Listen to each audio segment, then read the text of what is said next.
Give us 30 minutes each week to discover the trends that are shaping the future of retirement with That Annuity Show. We bring you conversations with industry leaders who are revolutionizing financial products, technology, and distribution channels. Now, here's your host, Paul Tyler. Hi, this is Paul Tyler, and welcome to another episode of That Annuity Show. Ramsey, good to see you. Good to be here. Very cold day. It probably is cold in Atlanta too, right? It is. I spoke to somebody in New York, said it was 15 there, and it was 19 when I dropped my kid off at school. So yeah, we're kind of in the same cold zone. It's frigid, but that is like Bruno would laugh at us at complaining. Bruno, correct? I would indeed laugh at you, but I'm not going to do this.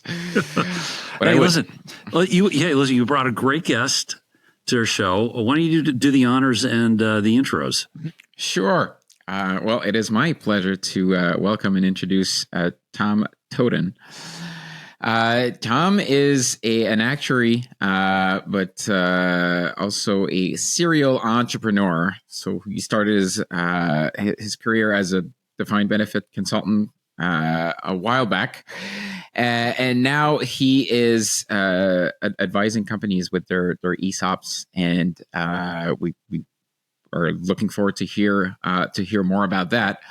But what's interesting about Tom is the entire journey that led him from the a DB consultant to his practice right now. I think we have. We're prompting ourselves for a good episode here. So if you don't mind, like my first question is, how did you end up from there? From being going the very traditional defined benefit route back in the 80s and the 90s, and how did you end up advising clients and companies on their ESOP programs?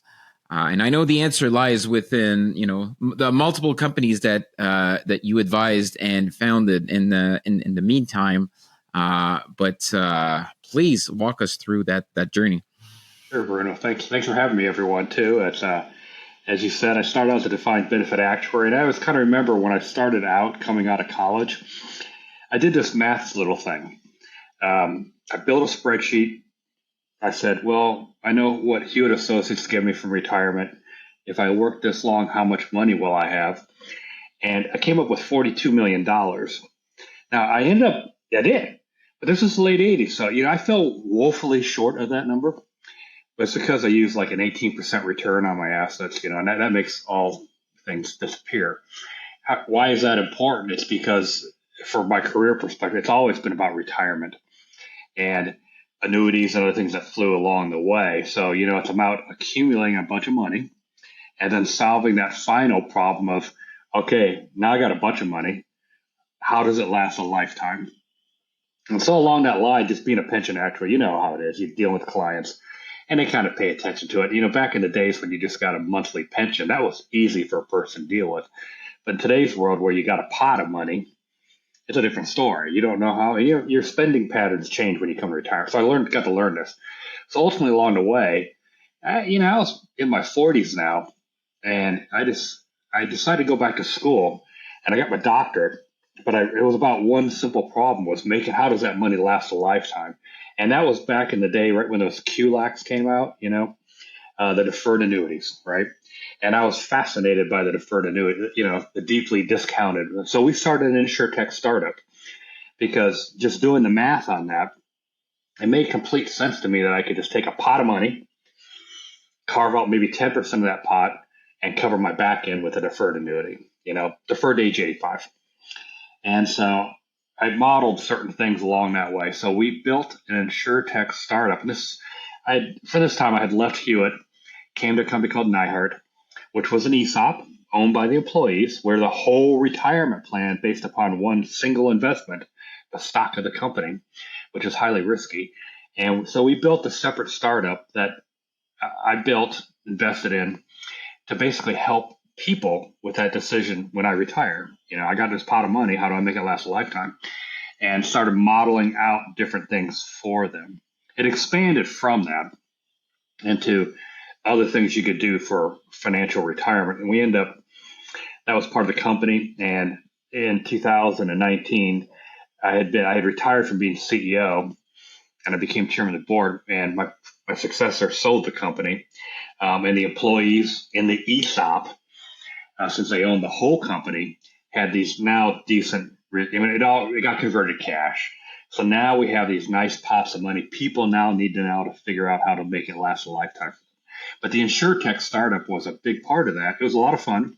Got to deal with a bunch of insurance companies, and had them they had different pieces in that financial platform we had built. We had worked with Humana and some other big parties that actually used this. We had built an app for it. So it's a pretty cool little thing. And then that led to the final stage here where I'm at today, was because of that ESOP exposure. Most people don't really understand that all their stocks is really simply in one company. And when they retire, they still have this big pot, and they still have to make it managed for a lifetime here. So now I'm trying to help companies. It's weird because the world comes full circle. ESOPs are defined contribution plans. At least that's what everyone thinks. But it's really a pension plan, because the company guarantees to buy you out when it comes time to retire. No different than a pension plan buys, has an annuity at the back, and there's an implicit guarantee within an ESOP. So now it's helping companies understand the implicit nature of that guarantee, which is just basic. My joke I serve on a number of boards of ESOPs, and one of them's a global manufacturer. And my little joke, my snide, snarky comment I make, I go, yeah, you guys, I don't know anything about building anything.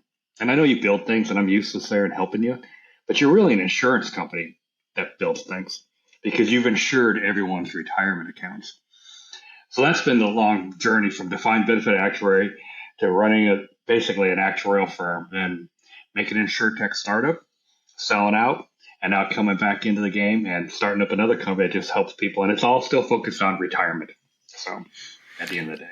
So I had a quick question. So, and in the ESOP, you said that ultimately the company is required to buy out the participants. Is it at a fixed dollar amount, or is it at the market price at that time? What is the nature of that guarantee? That's a very good question. It is a variable number, and it is the market price of the stock at that time.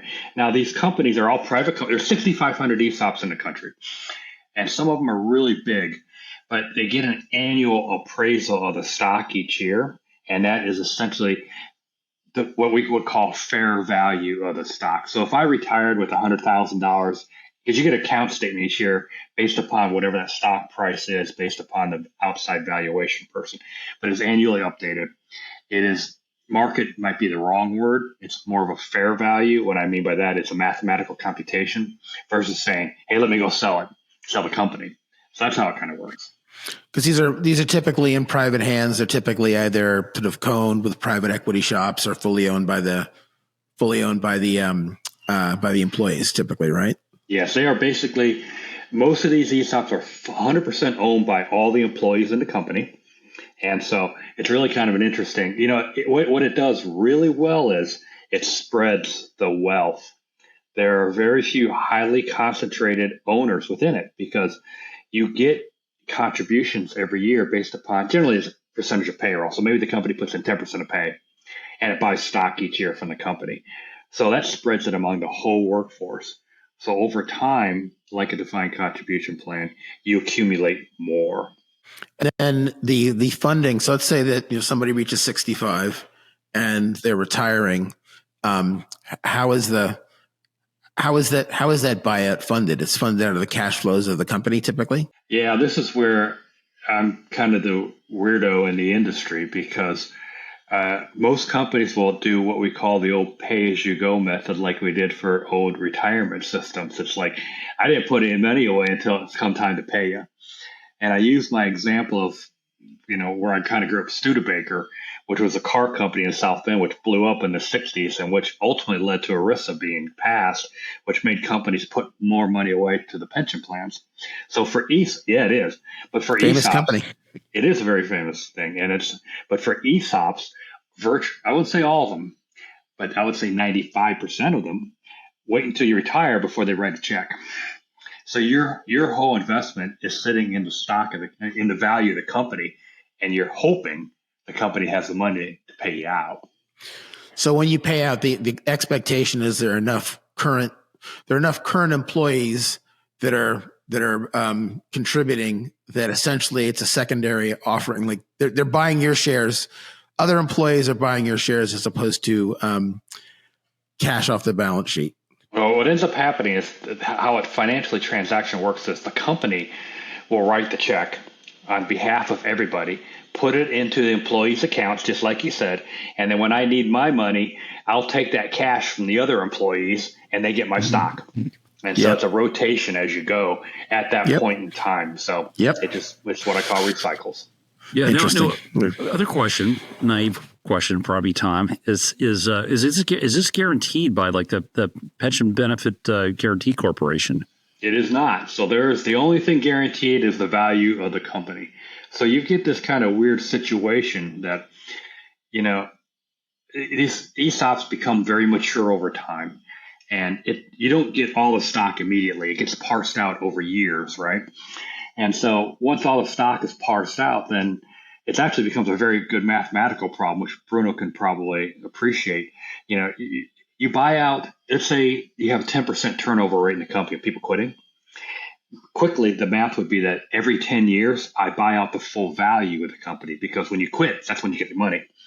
So there is no Pension Benefit Guarantee Corporation guarantee on this. The weird thing that happens to some ESOPs, I won't say all of them, is that if they don't have the money, they sell the company and someone else buys them out. And so others, when they get to the numbers become quite big once all the stock is allocated to people. And the actuary in me just sits there and goes, we need to be better than this. And we need to make sure that the money's there by the time the person retires. So there's two elements of risk. One is the concentration in one name, right? And then the other is this sort of liquidity. I mean, they're interdependent, but there's a meaningful liquidity risk there as well, it sounds like. Well, and along when you say even the first risk, there is liquidity risk. If you got smaller ESOPs, then you might have one person who has a huge account balance and a lot of stock among a lot of other people, and that one person comes up to retire, and it's like, man, I got to pay out $1 million, whatever the number is, something like that. So they do face these risks, and companies, know this. But in general, we live in a world that is very short term, and the very nature of being a defined benefit actuary and insurance is all what I call life insurance, annuities. It's all long term. So making companies think that way, that's a tough thing. Well, so that's interesting. So like a key person could own 5-10% of it, and guess what? Their 65th birthday is coming up in a year, and it's a bad market problem. The other one would be you've hired a bunch of people who've worked together forever. You've got a big Python and the snake problem, right? They all come up, and you've got a massive buyout coming out. Well, I was just at a company where they have what they call the originals or the founders, and they weren't founders of the company, but it was like a first group of people who got stock, and then they just bubbled out, and they were all the same age. And then you just have demographic problems there. We're not dealing with 1 million people in a company. You're dealing with sometimes 100. Sometimes 500, sometimes 50. So you could have bubbles that just pop up. So tell us about how now that we all understand, hopefully ESOPs a little better to the audience. I had no idea. I needed some review myself. So thank you for that. But so then can you tie together sort of the ESOP piece with the lifetime income piece? Are you recommending that people buy DIAs or SPIAs, or how are you guiding people? My personal thing, it's a tough one. I'll tell you what, back at Nyhart, which was my old firm where I was CEO, that was an ESOP. We actually built the DIAs into the retirement plan. So for example, what we would do, and we just knew that in most people, it's hard for people to sit there and say, when it comes time when they're 65, to say, let me go ahead and buy a deferred age 85 annuity, because they're going to sit there and go, man, what if I get hit by a bus tomorrow, right? I mean, they're going to say, I'm going to lose this money. It's useless. But what it really did was it's a cheaply priced product, in my mind, for the hedge that you're getting at the back end. So what we actually did there, and this is part of the consulting that went by there, was this. We built it into our 401k plan directly. So the company, I was paternalistic. And I said, you know what? I can't expect everyone to understand this. So I'm going to give money for you from the company. And we were an ESOP, so it was just money that went out. And we said, we'll give you 1% of your pay or 2% of your pay or whatever it is. We're going to stick it into this account, which was basically called the DIA account, invest it accordingly. But when the time's 65, you had the option then of pulling the trigger and going ahead and buy one. So, not forcibly making them buy it yet, but that would have been probably a later stage thing. But I want to at least first build the awareness of what we're doing, allow the employees to understand it a little bit more. And fortunately, I had a firm filled with retirement people and other actuaries, so they got it. But your average employer is going to have a much more tough time to understand what you're doing. But really the big deal here was we said the company was going to take the first step versus having the employee take. The employees would never take a step. So we kind of did it on the behalf. So it's sort of like a cash balance strategy. And you didn't buy the DIA in the moment. You basically said, I'm giving you this money. It's for something down the road. When you retire, then you'll have the chance to buy the DIA or SPIA at that point in time. Yep. And we called it something very specific. We call it the longevity account. And so this is meant to help you do this. And we did have one of the first people come up to go out and actually did the work to go ahead and go buy one.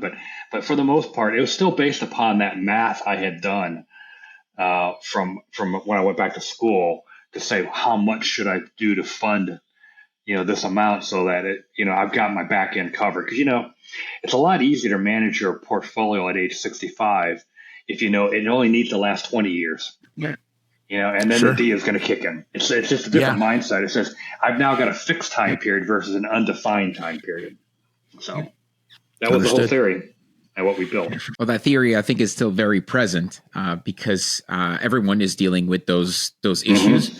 Mm-hmm. So, help us walk through, in your mind, what are the various either roadblocks or positives on lifetime income, on SPIAs and DIAs, from your perspective, which is very unique, being like a serial entrepreneur, and because we always hear, kind of the investment view, we hear the insurance view, but someone being at the forefront of so many businesses and and you've seen those things from a CEO, from a board, from multiple perspectives, from an employee perspective. Where do you see lifetime being implemented the most in the near future? Well, from my end, what I came to realize over time, and it's back to those, and I got to study it pretty nicely with behavioral finance stuff, as you guys all know, just how people make financial decisions and how we tend to make imperfect financial decisions. So my perspective was always trying to get this from the person's perspective. And so from that end, having settled a lot of pension obligations and done a lot of stuff with SPIAs and other things out there, I just knew as an employer, I wanted to do what was right for my employees, and then therefore try to convince other employers to do the same. And, employers tend to not really care about the 401k plan. That is a big part of everyone's retirement. It's the biggest part, frankly, today, right? But employers just generally don't care. They said, I'll give you your money and I'm done. I'm out of this picture. So now you have to kind of change that dynamic to help them understand better, to help their employees. And so it takes the right type of employer. That's what I've learned too. The ones that are a lot more paternalistic about them. And then, my personal view on this stuff was always that I love, I just witnessed it just, from a family perspective. My dad had an old pension plan from Bethlehem Steel, and he never worried about anything in retirement. He got his paycheck each month, right? And that came with a lot of, comfort for him. So having some of your portfolio annuitized, whether it's the DIA one is tough for people because to take that bet, I take that bet. I think a bunch of actuaries would take that bet. I don't know who else.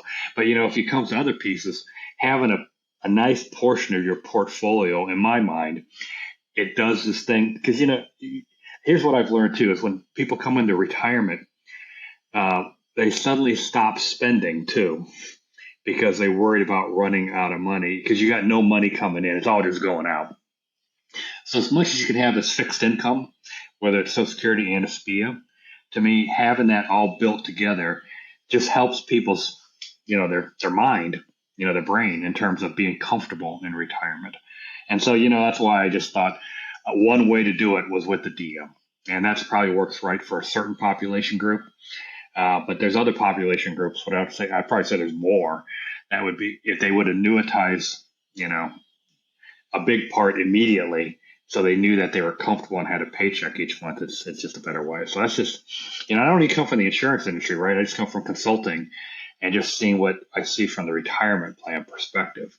But just from dealing with the employees, because the other part of the cool job I had when I was at Neihart was we had clients where we got to sit down with the employees one-on-one and talk to them and learn about how they plan for retirement, even though we weren't financial planners, but we did what I call basic education. But you learn a lot from talking to the people on that level, in kind of a neutral environment, frankly, because, I got nothing else here just than to help you. So speaking of the paternalism, the paternalism aspect of things, you mentioned earlier as well that the employee relationship with the employer has changed over time. We've seen it multiple times. Like you hear like different generations talking about their employer, and you hear a younger generation talking about their employer, and it's a completely different view, different relationship.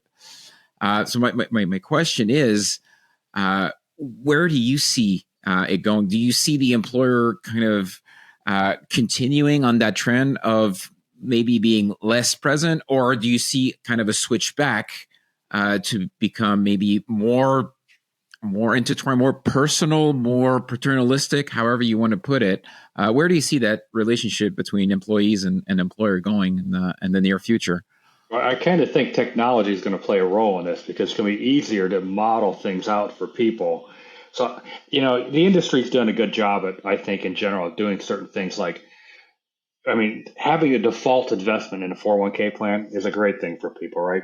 Having a default amount of money going in is a great thing because then the person doesn't make a decision here. It'd be nice to have other defaults that we build in on the back end. The fact that, it was really nice to see that IBM restarted its pension plan, right? Which is a very paternalistic thing. But they may have done it because it was overfunded too. I don't know, but my point 100%. Yeah, okay, there you go. Right, you got to soak up those assets, but I get it. Yeah. But at the end of the day, it's kind of nice to see employers actually probably take that type of attitude. Do I necessarily think, Bruno, that there's a trend that them doing that? I don't know, but I really don't know.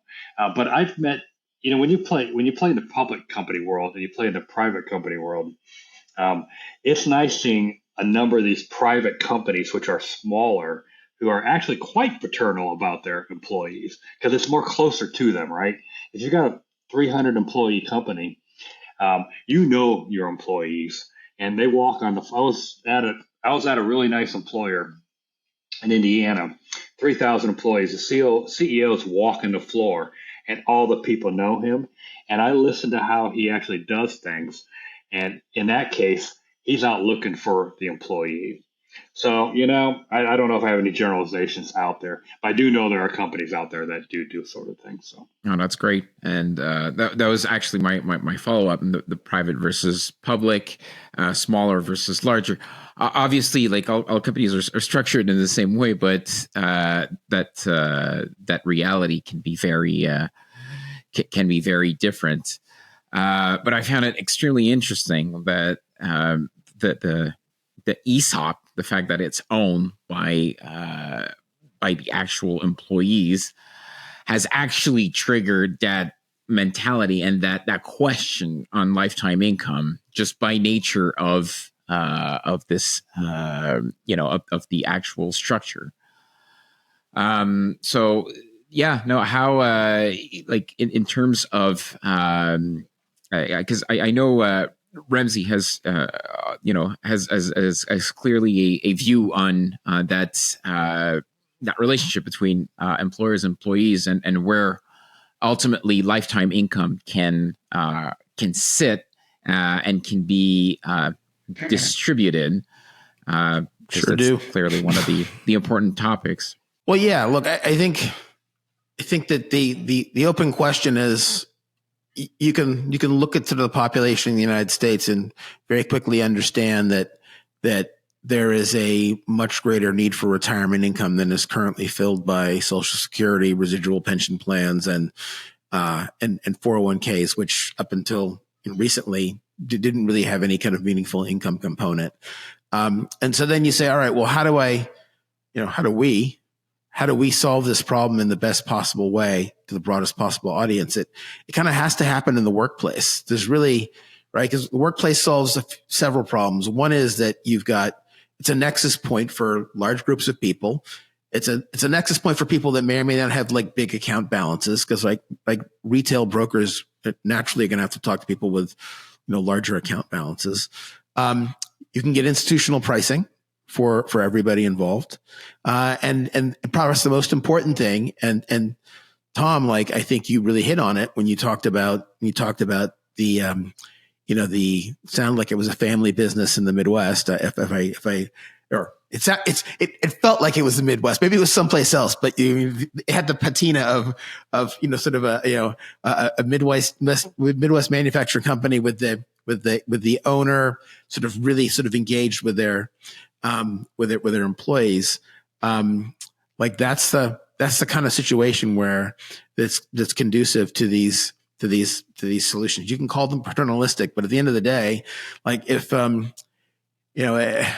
we all had to figure out how a car works or a plane works before we got it and drove or flew somewhere, we would never move. And it's just so important. It's just so important that like trusted, and that's the point that I'm trying to get to, is that in the workplace, there's an element of trust and a screening that's built in, right?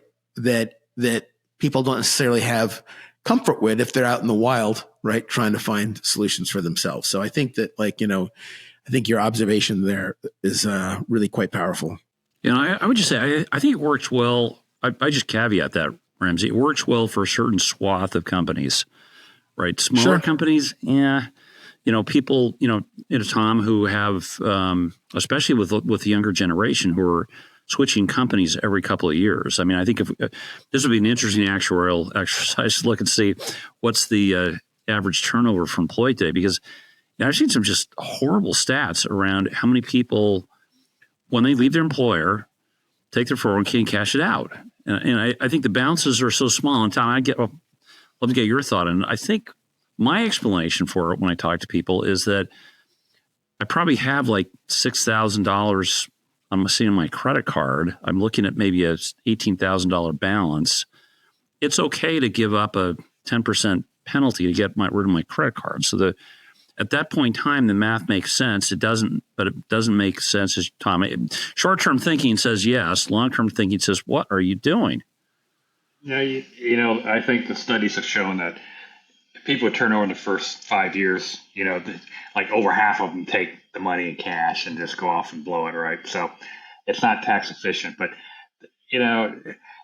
what I also learned about retirement was, who cares about retirement? Well, it's only when you get close to retirement that you care about it. It's like any benefit the employer gives you, it's like disability. No one cares about their disability benefit unless you become disabled. That's about it. That's the only time. So it's for the same people at that time when their monies. I agree with that. And, ESOPs are just a different, little bit weirder thing because the owner is now the employee. So there's a different employee-employer relationship there. And so that company we talked about in the Midwest, that was actually an ESOP too. And the guy who walked around, the CEO, was the former owner. He sold it out to his employees. And so he was just such a paternalistic person. And what he did there, you see there's a lot of owners who do that. Any owner who does that generally gets less money for it. They could go sell the company out in the open market, get more. They take a haircut to sell it to their employees. And so it's really you can see it's a different type of culture built within it to start with, which is interesting, So to me, it's kind of more fun to deal with, at the end of the day.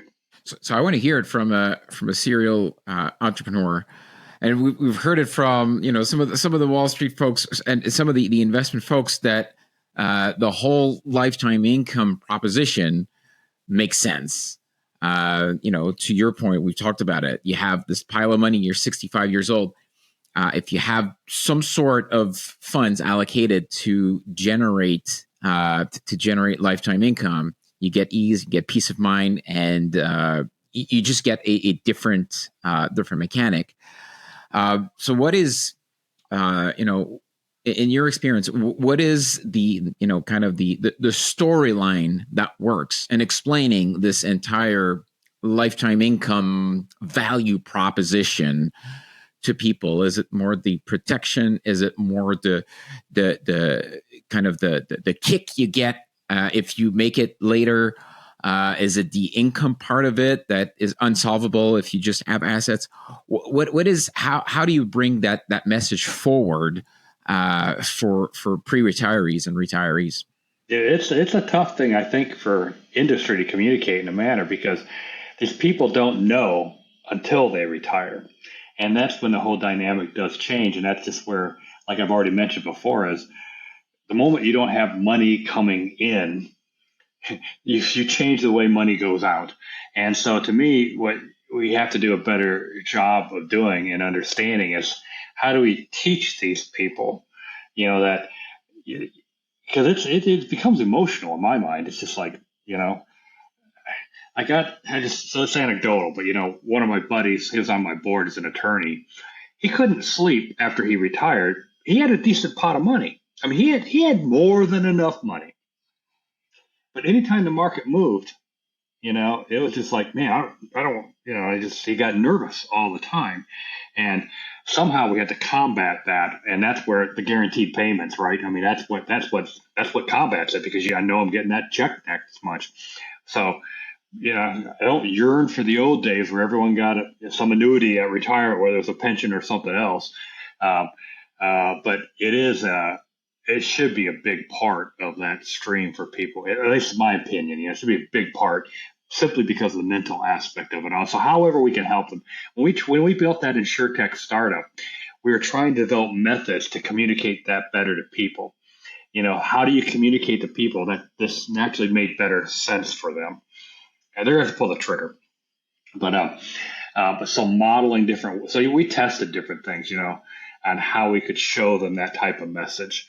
And we got to where we got to. But at the end of the day, I still think we got a long way to go to help people understand that, because we're just in this world of pots of money. So yeah, we're just not wired as humans to do well with probabilities, right? It's binary.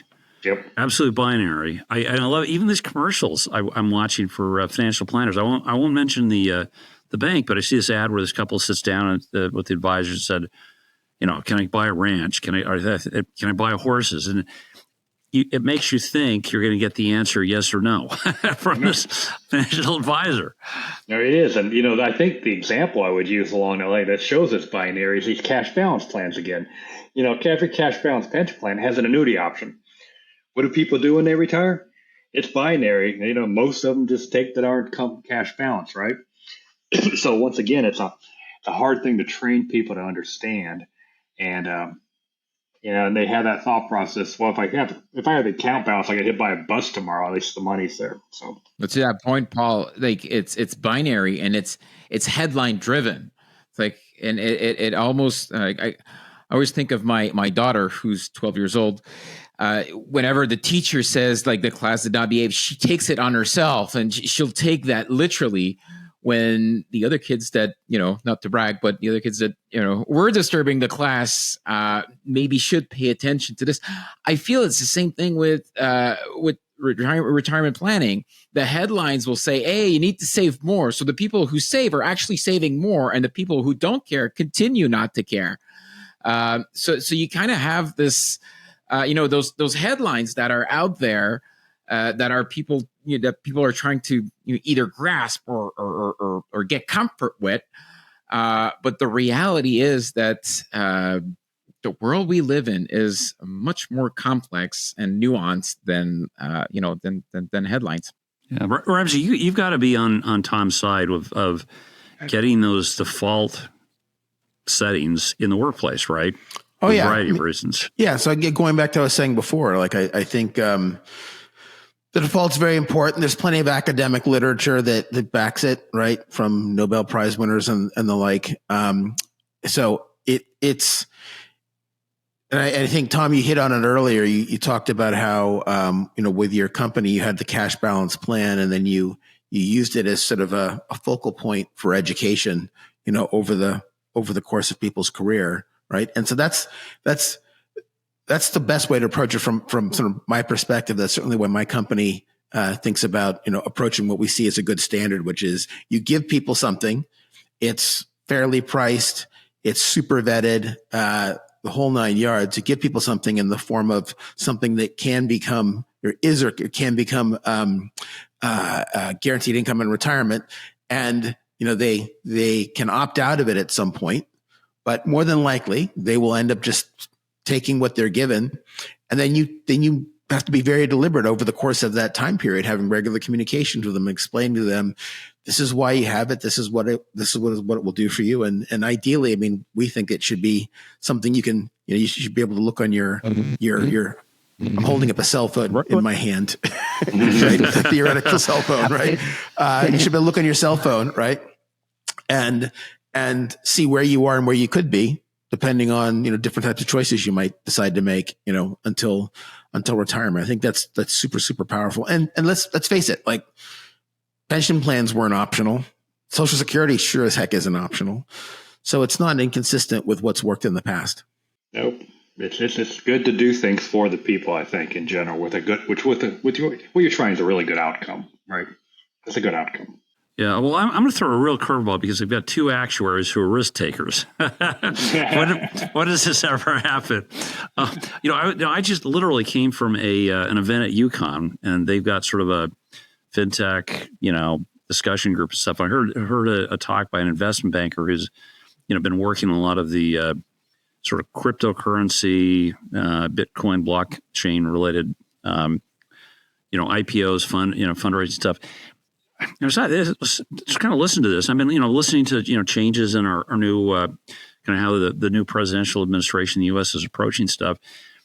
Do we need to start thinking fundamentally with some of these pensions and risks about, maybe some of these rules are changing in terms of the types of assets that we need to back some of these mortality questions, like stablecoin, right? Who would have ever thought you'd see the rise of stablecoin tied to currency? Last couple of years, stocks certainly have not been, or I should say bonds have almost been correlated directly, to the stock market.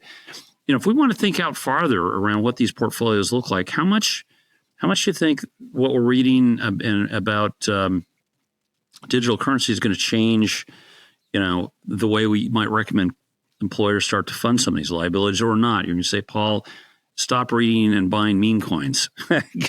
Ignore it.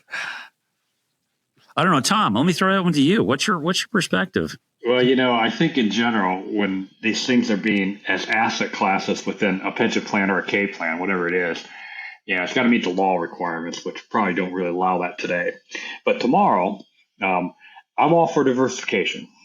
Diversification protects. So if we need other asset classes out there, be it crypto, whatever it be, I think it's probably always good to be diversified. They always say that old adage of you make your money using on one stock and you keep it by having a bunch of stocks. So, this is all the diversification stuff. And so I'm all for more diversity. You got other stuff out there you can't really invest in very well in pension plan stuff, like private equity and other things like that, which probably add some protection to you out there in terms of just the normal asset classes. At least that's my thought. I don't know what you think, Bruno. But well, you do bring a good point. I'm not going to venture out on the actual Bitcoins or not, but you're right. When you have very long dated investment horizons, it's not just about the traditional risk return reward.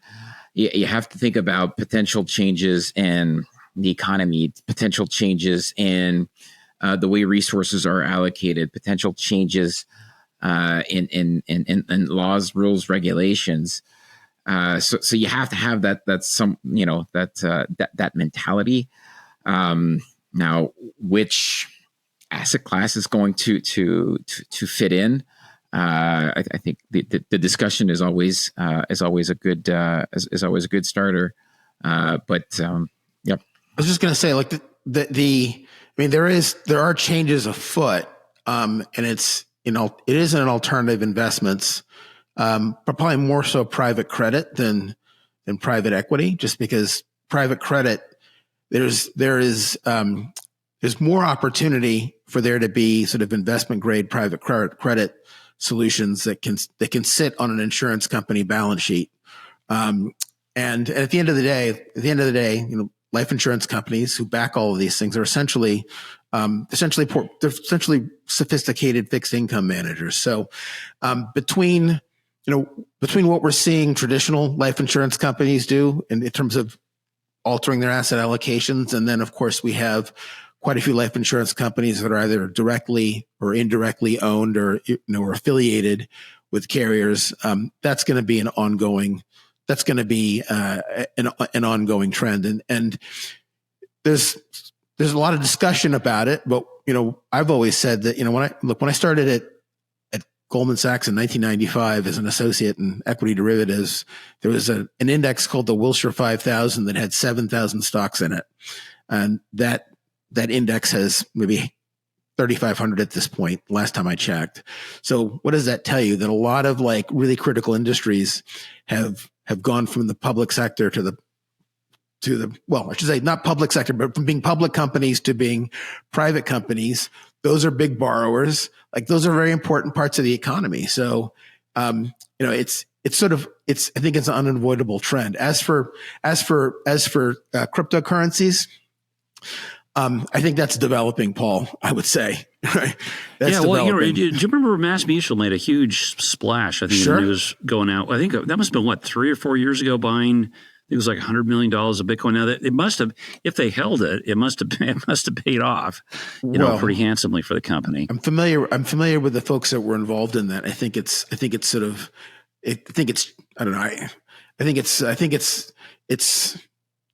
changed in some. I'm not familiar with the particulars, but first of all, I think that was a small part of their overall portfolio. Right. It also included an investment. To Tom's point, it was diversification. Yeah. Asset diversification, I'm sure. Yeah. I'm curious to see what the risk charge on the RBC, BCARs, and other risk-adjusted capitalization models would be on Bitcoins. Well, this is interesting. Apparently, I guess the last, I'm an expert now that I went to an hour session on this thing. It was interesting. I guess over the last 2 years, if you're a financial institution and Bruno, I allow you to trade or buy Bitcoin, I would, at one point they said, if Bruno has a Bitcoin in his account, you've got to hold a Bitcoin as the capital charge, and people said, "Okay, we're not touching that one." But let's see what the framework changes. I think, look, Tom, people are living longer. The technology is changing. Ramsey, to your point, who would have said, the fundamental requirement is to have an app on an iPhone for your retirement plan, right? World's changing quick here. So it's a fascinating time. Right at the sort of the top of the hour, Tom, I guess. Ramsey, any sort of final thoughts or questions for Tom? Tom, thanks for joining us. I always interested in talking to people that are that share common goals, and the ESOP angle is not one that we've talked about on the show. After I don't know what show number this is. This may be so 270 something. 270 something. I don't think we've ever spoken about ESOP. So that was again, I was familiar with them historically, but I think that's a very interesting idea that you point out, that ESOPs are a wonderful way of creating wealth for employees, but it's very, very concentrated risk. Mm-hmm. And you can see why that's the perfect sort of situation for kind of a barbell strategy, where you have this sort of risky source of wealth, and then you have the insurance value of a deferred annuity is that much more valuable in that context than it might be if somebody doesn't have that same sort of risk concentration. So that was that was particularly poignant for me. Well, I'm glad to spread some knowledge about ESOPs, even though it's not a typical actuarial concept, but it actually it should be. That's all. That's just my point. Yeah. Yeah. Absolutely. Bruno. No, thanks for coming. Certainly appreciate the color, the story. Yeah, thank you. Okay. That sounds good, Greg. Thank you, Mitchell. Yeah, Tom, like Ramsey, I learned a lot about ESOPs. I never would have put ESOPs and retirement plan in the same category, but now I do. And it's enlightening. And as Ramsey, we never know what you learn. Yep, for sure. So, Tom, thank you for your time. If people want to reach out to you, find more about your services or what you do or the companies you've started, how should they find you? Well, the firm I'm doing now is called Stochastic, and it's a misspelling of the mathematical term stochastic. So it's because I needed a .com, So it's STOKASTIQE.com. So that's where I'm at, and that's a net. As Bruno, it's Monte Carlo modeling, and so people ask me, what the heck's that name? Well, I'm sorry, I'm still too much of a mathematician. I had to still stick to my roots and build it. So that's where I'm at. So happy to talk to anybody. But no, it's my pleasure sharing retirement income things with all of you gentlemen. Yeah. Hey, listen, thanks so much. Thanks to our listeners. Again, give us feedback, leave us comments on whatever platform you listen to our show on. But most importantly, be sure to come back next week for another great episode of That Annuity Show. Thanks. Nassau Financial Group is always working harder to be your carrier of choice. We build products that help protect people's savings and are dedicated to providing you with best-in-class service. We seek to keep things simple and have your back in the years to come. Nassau is headquartered in Hartford, Connecticut. Learn more at nfg.com. Zinnia, an Eldridge Industries business, simplifies insurance. It delivers comprehensive solutions for the industry's most critical needs and creates the modern rails of the insurance industry. To learn more about Zinnia, please visit zinnia.com.